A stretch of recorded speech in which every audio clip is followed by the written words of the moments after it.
Welcome to the Meria Heller Show, on the net since 2000 and still going strong. If you feel like you're not getting the real news, if you feel like you're not connected spiritually, you have found your home. Meria covers a wide range of topics as only a snarky New Yorker can. Straight up, no chaser. No censorship, no corporate sponsors, thus true freedom of speech. Your subscription gives you unlimited access as a member of the smartest audience on earth. Relax and enjoy the education. Now here's Meria. Good morning, world. Meria here, alive and kicking. Welcome to Awaken with Meria and Monnica. And we're going to wake you and shake you up this morning. So I'm happy to have my friend and co-host Monica Sepulveda with me. Good morning, Monica. Good morning, Meria. I'm ready. I'm stoked about today's topic. Well, today's topic is going to be all over the place for a little while.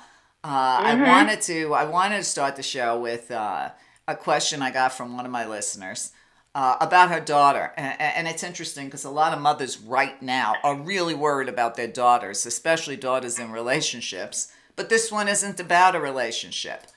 Okay, the girl her name is Mia. Her birth date is March 16th, 2005. So she's only 14. Okay, and the note I got was, my 14-year-old daughter's been vegan for 18 months. She's smart and well-researched at all times. But this winter she's been sick for weeks on end, and she can't seem to shake off bugs. She doesn't want to give up her animal welfare beliefs, but I'm worried about her. And what advice would you give? And before you look at it, I did want to say, I have been a vegetarian for 20 years. And the same reason as this woman's daughter, for animal welfare beliefs. And also because I finally realized I had to stop polluting my body. But here's my advice just on a vegan or vegetarian bend, without, psychically looking at it.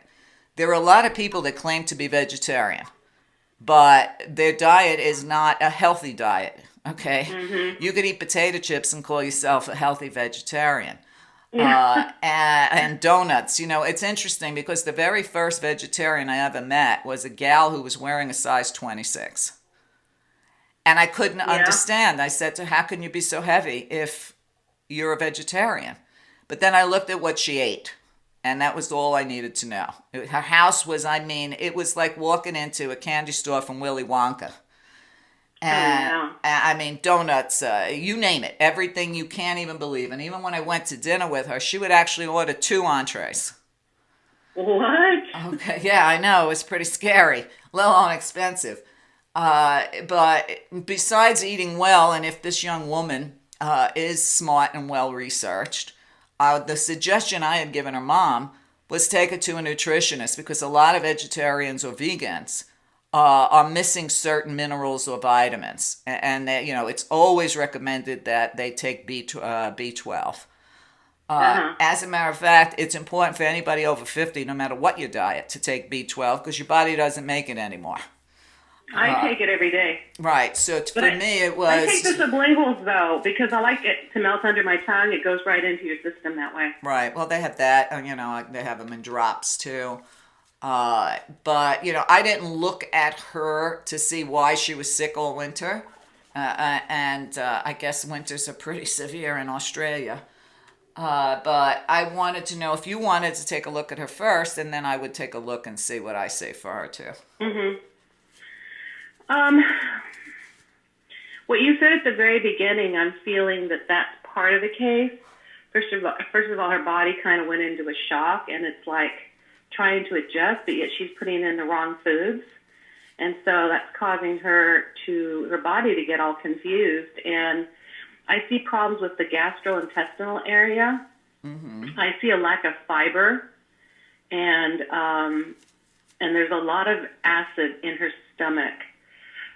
She needs to go on, taking aloe vera juice, start off with a half a cup a day and then an ounce every day with some slippery elm and marshmallow root, plus also omega-3, 6, and 9. And that'll help her considerably. I also feel toxic in the liver, so I would take milk thistle if I were her, and just clean out her body. She needs to really hydrate and just flush out her body for a good 3 days. and then get on this particular protocol in order to keep herself healthy. But she's got to make a better selection with foods. I keep seeing her eating on the run is what I just heard in my head. So eating on the run usually means fast food. Right. Well, I don't even know. When they say it's a food product, that means it's not food. It's either food, food or it's not. And for people out there, if you want to detox your liver, the best way is go get a bottle of, and I always suggest people get vegan formulas when they buy vitamins because they have less garbage in them. To buy a whole bottle of milk thistle, take it the way it's instructed till the bottle's empty. And that usually does the trick. But looking at her, I do see that she's going like 100 miles an hour, which is normal for a 14-year-old. But I also see that, this is not a disease. I don't see that this is something she has to have. But, becoming, a vegetarian or a vegan or, whatever you want to do, whichever form of it, it takes a lot of research. It takes time. Luckily for anybody listening to my show, I have a million shows in here with top vegan doctors, especially Dr. Bernard and Dr. McDougall. So many different vegetarian books on my site. Melanie Joy, there's a great vegetarian book on why we eat cows and not dogs, on carnism, the World Peace Diet. I mean, the list goes on, and it does take an adjustment. For me, it took 2 years as a vegetarian for my thyroid to heal itself. And after being on medication for a dozen years, when my doctor told me my thyroid was working, I didn't need medication anymore, I told him the only thing I did was change my diet. And he just ignored it. But, that was 20 years ago, and I still don't take medication. So it takes time. Everything takes time. But I also see that some of her problems were emotional. So her emotional problems created some of her illnesses. It kind of wore down her immune system. Some of it was, just feeling out of place. That's what I'm getting. Feeling out of place. Maybe not accepted by the kids around her. A little bit of bullying. So she had some emotional issues over the winter as well. Yeah, and she eats out of emotional, in order to, food is a sedative, especially carbohydrates are sedatives, so it's very easy to get addicted to the wrong ones. And I agree with you. I was watching the motion picture as you were talking, and I saw her around her kids, and I heard the word peer pressure. And with the emotional issues, it's very, very, it takes a while to break that. It's like giving up cocaine or heroin, because you have to cleanse out the system from all the carbs and the sugars that are in the body, since we know that carbs turn into sugar and that turns into fat. So I believe that, it would help her to get some counseling. But as a 14-year-old, she's doing the best she can, but she's making bad decisions. And so I feel that it's hard to confront someone like this and tell them something, because I also feel obstinate with her. And if I were the mother, I would immediately just say, because I've done this so many times and I've given this advice to so many people that always say thank you. Since I've been doing this work for 47 years, I always tell the mother or whoever it is to visualize their child in their mind's eye and then ask for the higher power of love, or whatever you want to call that power, to intervene and to enter her child's mind, to give her new thinking, new thoughts, and to give her love and feelings of self-worth. And you only ask one time, but then you do this for 27 days, and the last 26 days you just give thanks that it is done. You only need to say this once to God, because that's why God's God gets it the first time. So by doing that and visualizing her healthy, this is how a lot of people have transformed their loved ones.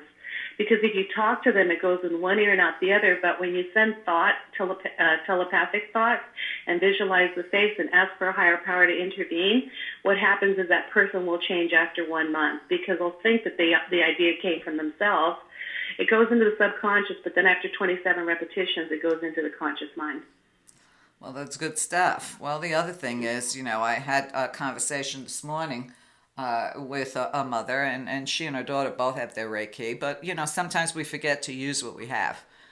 So, people can also send long distance Reiki to that person. Yeah. And just try to look at the situation, from a different angle, because, a lot of times our thoughts aren't even our own. Okay, they could just be we're picking up thoughts from somebody else, thoughts that are getting implanted in our heads, especially when they're negative. You have to really stop and say, is this You coming from, bet. is this coming from me, or is this coming from somewhere else? Yeah, the key is to stay out of the left brain because that's the danger zone. And when you listen to intuition, that comes from the heart and it feels right. I always say when you make a decision, if it feels right, that means it is right. If you're thinking about something, that's usually left brain, which is storing history and information. So I know, like, because of what happened to me about a month ago, thinking foreign thoughts absolutely do pop into your head, and I was buying into them. And that was me, the person who never allows that to happen. It happened to me. It just snuck up on there. It's like it was, well, you know how terrible it was. Right. It's gone now. You have to speak your voice, too, and just say, and I use profanities a lot. And I just say, get the fuck out of my head, you assholes. I said, you're of a lower form, and you're not invited, not even into my head, in my home, or anywhere near my neighborhood. You stay away because I trust love.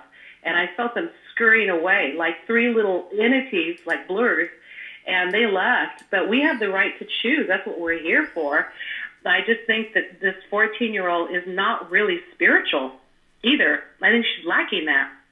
Right. So you can't be the mother and preach to the person, their child, to become more spiritual because they don't get it. So because I've had a lot of resistance from people that say, I don't believe in God, I go, yeah, I get it because it's usually related to religion. How about do you believe in love?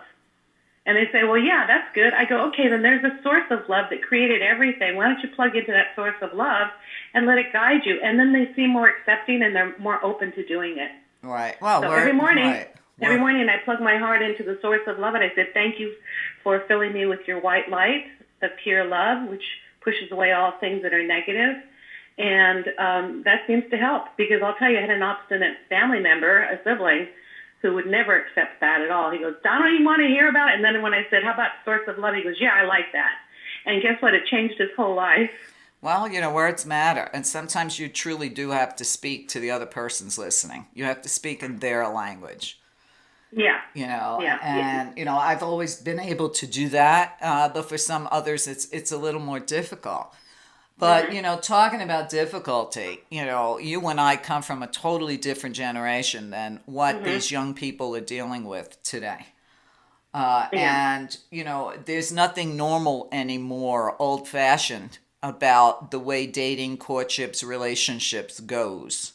And yet there are a lot of women, girls, young women, who want that old-fashioned courting, who want to get engaged, who want to get married, who want to have a good relationship.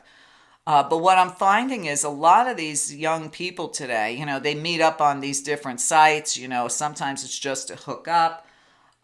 There's no more chivalry. There's no more, real dating, planning, let me take you out. There's no more wooing. And on top of that, a lot of these young men are alcoholics, and we're talking about young men in their 20s. So they bring alcohol into the relationship, and these girls, and I'm sure it works the other way around. I'm just talking from the majority of my experience. And these girls make excuses and try to put up with it and do workarounds. Well, here's what happens is that yesterday I watched a special that 50% of Americans that get married are getting married because they met somebody online. I mean, it's like that didn't happen before. They used to meet people face to face, and online I find that there's a lot of liars, and I did that about maybe 10, 15 years ago, and I said, no, thank you. And they're like emotionally damaged, a lot of these guys. As soon as you just say, I don't think it's a fit, they start screaming at you, and I'm like, oh, Jesus, click. But one of the things I wanted, if you would allow me a moment to explain this. Sure. You can find out about any person, and I would say this, stop freaking texting new people. Get on the freaking phone and listen to their voice, intonations, and hesitations, or whatever they pause. When you ask them 3 questions, you can find out in 3 questions whether that person's right for you or not, because You're going to be eliciting the most important thing that allows couples to have very long relationships. I'm talking lifelong relationships, because it's not what they have in common. When people meet people, they always talk about their hobbies. That's not enough. Oh, you like to ski? I like to ski. I like to go camping. And then they get together over stupid things like that without even knowing their character or values. So these questions address character and values, because I found in research of 47 years that the people that stay together have the same character traits and the same values, which is the most important thing. What are values? Integrity, loyalty, respect, friendship, good communication, similar spiritual values. And then you can add to that. I have a seventh. They must love animals. I'm not gonna date someone that kills animals. That's a deal breaker. So those are the 6 values, the top 6 values. And to find out whether they have those values, they won't even have a clue that you're eliciting their values by asking them 3 simple questions. So if people have a pen and paper, write this down or re-listen to the show once again. The first thing you want to ask a person if you want to find out their values is, number 1, do you have a lot of friends? If the person says no, that's a red flag, because when you have lifelong friendships and people that you hang out with, that means that they trust you. You don't lie to them. You're friends to them. You're loyal. You respect them. You communicate with them. You make plans with them. And that shows you that that person's honorable. If they say, well, no, I'm mostly by myself, that's a red flag, because they probably are liars, and they probably cheat, and they probably lie, and they betray, and they're not respectful. So you can immediately find out, like the first 5, just with that one question, and they have no idea that that's what you're looking for. The second question is, what's been the most difficult thing that you've done in life that's like a challenge, and how did you overcome that? Well, if they pause, what do you mean overcome? That lets you know that, number 1, they're not solution-oriented. Number 2, they're probably not very spiritual, because people that are spiritual seem to be solution-oriented. So if they start name-calling, well, I worked for this fucking asshole who just screwed me over, and I lost my job. And anytime they play the victim role or they call people names, bad sign, run. If they start talking about how they resolved something and how they learned from it, that lets you know that they have a clue about how the world works, and that they take accountability for things that happen and they learn from it. And that lets you see that they have a level of spiritual knowledge. So again, look for those signs. The third question is, what did you learn from your last relationship that you would do differently in a new relationship? Again, if they go back and they start talking about the ex and what a C word, see you next Tuesday. All right. And or that she cheated on me, blah blah. Well, it takes 2 people to cheat, because the marriage has 2 people in it, and one person cheats because they take a path of least resistance instead of fixing the problem. But if again they start name calling her, oh, she was such a bitch to me, and she was this and that, again, an inability to take accountability or to be responsible for the part that you played. You probably didn't pay attention to her or him. And so the name calling, again, if it comes up, run, because they'll be calling you names in the future. Secondly, if they say, well, we parted company because we grew apart. She took one direction, I took the other direction, but we're still friends and we communicate with each other and we have a good relationship with our kids or whatever. So when, again, name calling bad, friendship and understanding and getting along is good. So 3 simple questions, and they'll have no clue that you found out about the 7 levels or 6 levels of character and values. And it's amazing how many people have thanked me because I gave them that particular bit of advice. It's so simple. And it's good but advice. We always look for things in common. So the next thing on your list would be things in common. It's not at the top of the list. All and then right. after that, look for physical traits that you're attracted to. But most people flip it. Oh, you yeah. know? Oh, yeah. Hormones are the enemy of man. And here's what the mistakes that I found that most, because I really do counsel a lot of young females that are getting in relationships. They don't even look to see that they're attracting who they are, not what they want. So if you have let's say, for a female-male relationship, if you're attracting a man who's inconsistent and not there for you, basically what the universe is showing you is that you're not being there for yourself and you're very inconsistent. You're looking for someone on the outside of you to fulfill your needs or to make you feel whole. Just like that movie, that Show Me the Money. Oh, you complete me? I wanted a bar. All right. Nobody completes us. We have to be the cake and let the person be the icing, but not the cake. So what I find is that because people are on their best behavior when you first meet them, we usually like maybe up to the first 6 months, we tend to fall in love with their best behavior, but it's not real. Then all of a sudden, 6 months later, they're like, a person gets lazy, they stop doing all these things. Well, because it was fake. Don't give your heart away at the beginning of any relationship. Just because a person's making you feel good, it doesn't mean it's going to stay that way. So give yourself a good year with a person before you open your heart and give it to them. The responsibility of the mate is to take care of the heart and vice versa. So a lot of women fall in love because of all the distractions, of bringing you flowers and doing this and doing that, and because they're trying to lure you in. Hello, and once they have you, they get lazy. So what you want to do is do not give up your heart. Do not say the words, I love you, and especially the ones that start really quickly. I always say that which starts quickly ends quickly because that person has nothing going for themselves. So they're looking for someone to make them feel better. And when they're in relationship with you and they don't feel better because there's actually other reasons why they're not feeling good, then they're going to dump you and find someone else because then they get addicted to that rush that releases all those endorphins and pheromones and stuff. They get addicted to that, but they can't fall into love, deep into the heart. So that is short-lived. And never get involved with anyone that's going through a divorce because they're going to use you to heal themselves, and then they're going to dump you. Classic. Right. Well, I mean, everybody gets that, what I call Mr. In-Between. But, if... Mr. Right. Right, Mr. Right now. Right now. Well, when I look back, and as you know, I wrote a relationship book. It didn't take me long. Everything I've learned in, over 60 years of living through my own relationships, my sister's relationships, my clients' relationships.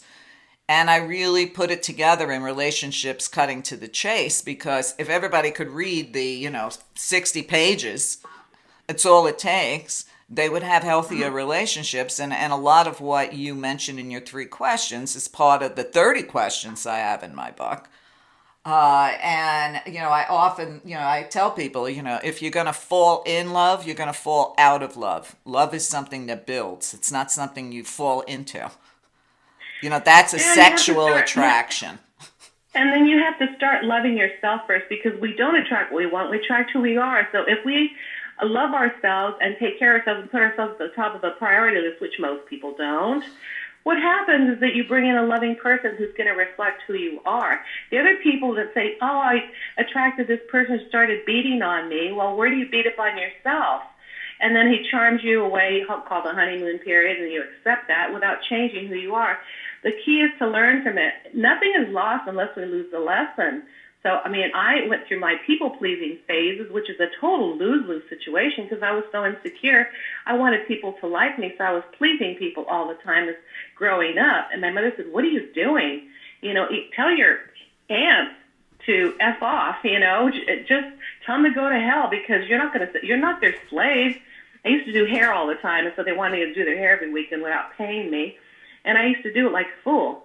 So my mom said, you don't owe anybody anything. If they ask you for something, just say no. And even if it's disrespectful towards your aunt, they have to respect you too. So she taught me that from age 12. It took a while to learn because I needed to overcome my insecurities of not feeling worthy. And that worthiness comes all the way from my childhood. So I get it. A lot of people go through that. They don't feel good about themselves. But the number one rule in this incarnation is love of self, then send it out to the planet. And how do you love yourself? That's a general statement. You treat yourself the way you treat other people. Treat yourself the way you want to be treated by other people. Well, exactly. I had a conversation with a young woman at my gym, and she was really rushing through her routine. And I said to her, why are you moving so fast? You're only going to hurt yourself. Well, I have this to do, and I have to go see this for my daughter, and I have to do this, and I have to do that. And I said to her, you're in here for yourself. I said, all that other garbage can wait. If you've got to be able to say, I'm going to give myself an hour and everything Yeah. else can wait. And you know what? She was so relieved just to hear that, because there she was rushing through where I knew she was going to end up hurting herself, because Yeah. she had to do for other people. And you know what? I Yeah. taught my kids from when they were very little, if mommy's not happy, nobody's happy. So, so, so you have to put yourself first. There's no reason to be all rushing around and taking care of everybody else. But like I said to her, we find it's easier to love other people than love ourselves. And that's why you want to treat yourself the way you treat others. And people, write this down, listeners. Write this down. I'm not a human doing. I'm a human being. Right. And I also find that it's easier for them to forgive other people than to forgive themselves. Yeah, like we keep punishing ourselves that way, and what does that attract to us? I mean, every word we speak, every thought we have, every emotion we have is all manifested. The beauty of this planet is it has the ability to reflect back to you 100-fold of exactly what we're doing to ourselves. It always goes back to us who are the co-creators of our reality, and the one constant is that reality, quote unquote, which is the illusion, is the one that changes, but it changes based on when we change. So if we start to connect the dots, that the inside creates the outside, rather than, I'd only be happy if I had a man in my life, or I'd only be happy if I had a girlfriend, or I had a good job, or I made more money. That's BS. We have to feel worthy. We have to feel good. We have to feel prosperous. We have to feel love for self. And then don't rush into relationships. The key is, I always give people an exercise which works every single time. And the exercise is this. Give your life a rating from 1 to 10. When I first did this in 1989, I gave my life a rating of a 4. And yet I was on national television, all the talk shows back in the day, and I was getting all this attention. I was making a lot of money, but I wasn't fulfilled. So I gave my life a 4. And then I wrote down why, and my thoughts and my feelings about myself, and all. It came to that. So I was succeeding in spite of it, because I know that I have a path in life, but still I needed to be happy. Otherwise, you can be a hypocrite if you're teaching all this stuff and you're not walking your talk. So after I was done with that script, then I wrote a new one. I said, my life is a 10, looks like this. Then I wrote down in detail, and it took me an hour to write down in detail what my life looked like as a 10. I had moved. I lived by the ocean. I had attracted, and get this, I attracted the man I wrote down, 6'2", brown hair, blue-eyed Capricorn. Yeah, he came into my life all right, but I should have been more specific because he was an alcoholic. So I should have written down alcohol-free, no drug addicts, no mental, emotional problems, and I didn't get that specific, and I should have. So I learned that everything that I wrote on that list, all of it, within 1 year's time, manifested, because I started looking at my life as a 10 versus the 4, and I noticed the difference is my attitude. I was worried too much in the 4. I was fearing too much, and I had too much self-doubt, feelings of undeservability. So let's look at this. Fear is an absence of love. That's huge. Worry is the opposite of faith. That's huge. Feelings of undeservability and doubt means that we don't feel good about ourselves, so therefore we're not going to receive anything. You have to raise your vibration. So then I looked at my life as a 10, and I saw how confident I was, that I was filled with love. I had no fear. I was bold. I trusted, and I connected with my higher power. And everything came to pass. So the question that you ask yourself, am I willing to do whatever it takes to go from a 4 to a 10? I said, yes. What am I willing to do in order to go from a 4 to a 10? Well, I changed all the internal stuff. The stuff on the outside didn't have to change. I had to change it inside. Third question was, what if I don't do any of this? Then I lifted up the script that had the 4, and there was my future. And I said, no fucking way. I'm going to this 10, and I did everything necessary, and I made the changes on the inside, and it manifested everything, except the man who was 6'2", blue-eyed Capricorn, had an alcohol problem, but I got rid of him in 3 months. Oh, well, okay. Well, I often tell people, and whether you're male or female, because, I have just as many male clients as I do female, make a list of what you want in a partner. And when you meet somebody, don't deviate from your list. But people tend to overlook, well, he doesn't have this, that, the other thing, or she doesn't have this, that, the other thing, but I'll go with it anyway.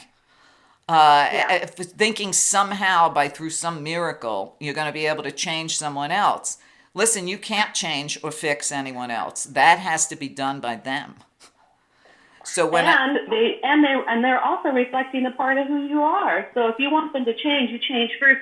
I learned a long time ago that when we change, the people around us change, and that was like I tested it, and that was right on the money. Right, and if you don't, I had a lady that came in. She was a client back in the 1980s, and her life really worked. And I didn't even know why she came to see me, but I know now because there was something she had to teach me. Her life was working so well. I said, "How do you do it?" She says, "When you take care of you, you take care of everybody else because they all change. Everything takes care of itself when you put yourself first." And it was such a simple thing. But I realized she was right. When I took care of myself, the people around me started to change. Or they left and new people came. Right. They change or you change them. One or the other. Monica, we need to take a short break. Stay with us. We'll be right back. Hi, this is Monica Sepulveda of Wake Up with Meria and Monica. You can hear us every second Tuesday of the month. We offer you solutions and tools to help raise your own vibratorial frequency. And as we stay in this light of love, we shift ourselves and the planet shifts by itself. No reason to react to the negativity that's going on this planet when we're all so powerful. So why not use it every morning when you wake up? Actually, I'm doing this promotion for selfish reasons. I just got to tell you that Meria is probably the best. No, I know. She's the best intuitive reader I have ever met in my life, and she's underpaid. Check out her prices and check out mine. There's differences. Yeah, I know what I'm doing. I'm a medium. I contact people who've passed on. But this woman is incredibly accurate with her predictions. I've never met anybody so gifted. She's so wonderful as a friend, and I'm humbled to be on her show. Thank you so much, Meria. Sorry I had to plug you here, but I just have to brag about you. You're that good. Take care, everyone, and make it a great day. Bye. Hi, this is Maria Heller. If you're enjoying this show, please consider listening to the rest of it, along with hundreds of other hours of education, by a small subscription on my site. Get over to Meria.net, Meria.net. You are the only thing that supports this show. There's no corporate control, and there's plenty of education on site. So please consider either a subscription or a donation to keep the work going. There are too many alternative voices out there that are being silenced because of lack of support. So if you don't want MSM to be the only mind-controlling news out there, please consider supporting the people that support you and help us all save something for the future for our children. Thank you so much.